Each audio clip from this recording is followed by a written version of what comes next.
एक शाम प्राची टीवी पर सीरियल देख रही होती है। तभी उसकी सास वहाँ आती है।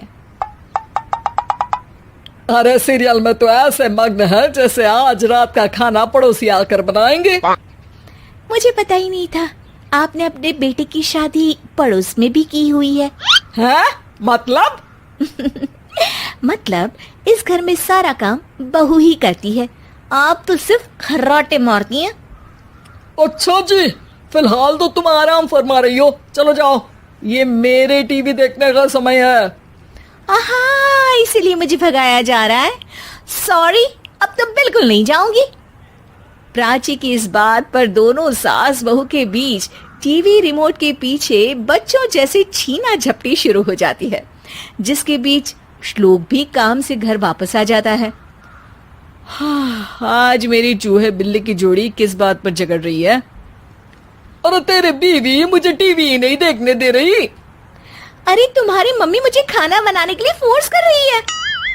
अरे वाह, ऐसे बेतुके रीजन पर तो बच्चे भी झगड़ा नहीं करते।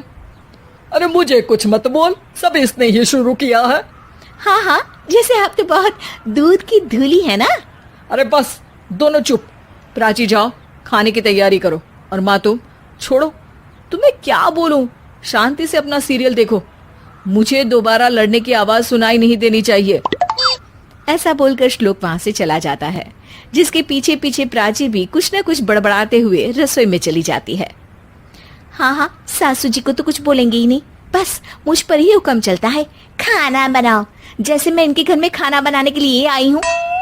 इसी तरह शाम बीतती है और रात को श्लोक और प्राची की सास खाना खाकर सोने चले जाते हैं, लेकिन प्राची गुस्से में कुछ खाए बिना काम में ही लगी रहती है। इस घर में किसी को घंटा फिक्र नहीं पड़ता, मैं खाऊं या भूखी रहूं। प्राची कुछ देर के लिए रसोई से बाहर जाती है और जैसे ही वापस आती है तो वहां दूध का भरा ग्लास देखकर हैरान रह जाती है। फिक्र पूरी है, बस दिखाना नहीं है। प्राची दूध पीकर सोने चली जाती है और अगली सुबह एक बार फिर सास बहू का कार्टून नेटवर्क स्टार्ट हो जाता है। ये तुमने ही किया है। अरे अजीब जबरदस्ती है, मैं बोल रही हूँ मैंने कुछ नहीं किया। दोनों ने मिलकर पूरे घर को पागल खाना बनाया हुआ है। यहाँ कोई नॉर्मल इंसान तो रह ही नहीं सकता, इसीलिए अब पड़ोसी क्या रिश्तेदार भी घर आने से कतराते हैं। और सुन बेटे, तू भी चंगा, तेरी माँ भी चंगी, तेरी बीवी भी चंगी, रिश्तेदार। हाँ जी, आपको नहीं पता क्या, गंगाधर ही शक्तिमान है, रिश्तेदार ही। हाँ हाँ, बस समझ गया। कभी जानवरों जैसे लड़ेंगी तो कभी जुगलबंदी करेंगी। भाई मैं आप दोनों के बीच में नहीं फंसना चाहता। सास बहू की इस मनमौजी जोड़ी से परेशान होकर श्लोक अपना सिर खुजलाता वहां से चला जाता है। चलो अब मैं भी कीर्तन में जा रही हूँ।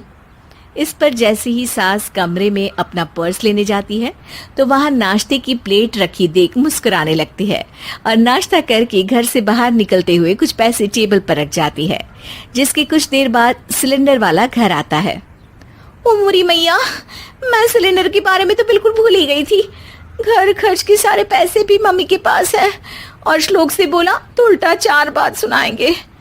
प्राची ये सोच ही रही होती है कि अचानक उसका चेहरा चमक उठता है और वो घर में आकर इधर उधर देखने लगती है। तभी उसकी नजर टेबल पर रखे पैसों पर पड़ती है, जिन्हें वो सिलेंडर वाले को दे देती है। ये सब श्लोक देख लेता है। अच्छा बेटे, इतना बड़ा घोटाला, सबके सामने मैं तेरी दुश्मन और पीठ पीछे तेरी मेरी यारी। इस पर श्लोक एक प्लान बनाता है और शाम को सब एक साथ बैठे होने पर बोलने लगता है।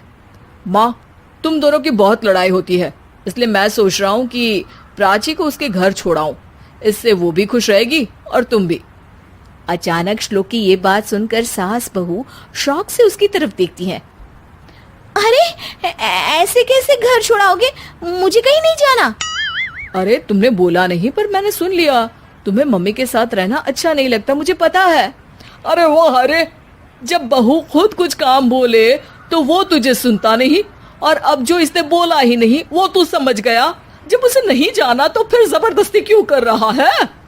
अच्छा, फिर आपको मौसी के घर छोड़ाता हूँ, बस अब आप दोनों एक घर में एक छत के नीचे नहीं रह सकती। मैं इस टॉम एंड जेरी की जोड़ी को और नहीं झेल सकता। है? ऐसे कैसे नहीं रह सकते? तुम्हें इतनी दिक्कत है तो तुम्हारा बोरिया बिस्तर पैक कर देती हूँ, लेकिन मम्मी जी कहीं नहीं जाएंगी। बिल्कुल यही सुनना था मुझे। अगर दोनों में इतना ही प्यार है फिर हर वक्त ये लड़ाई का नाटक क्यों करती हो? देखा मैंने कैसे माँ किचन में दूध रखती है और तुम उनके लिए कमरे में नाश्ता रखती हो, और कैसे वो पहले ही तुम्हारी दिक्कत समझकर घर में पैसे रखकर बाहर जाती है।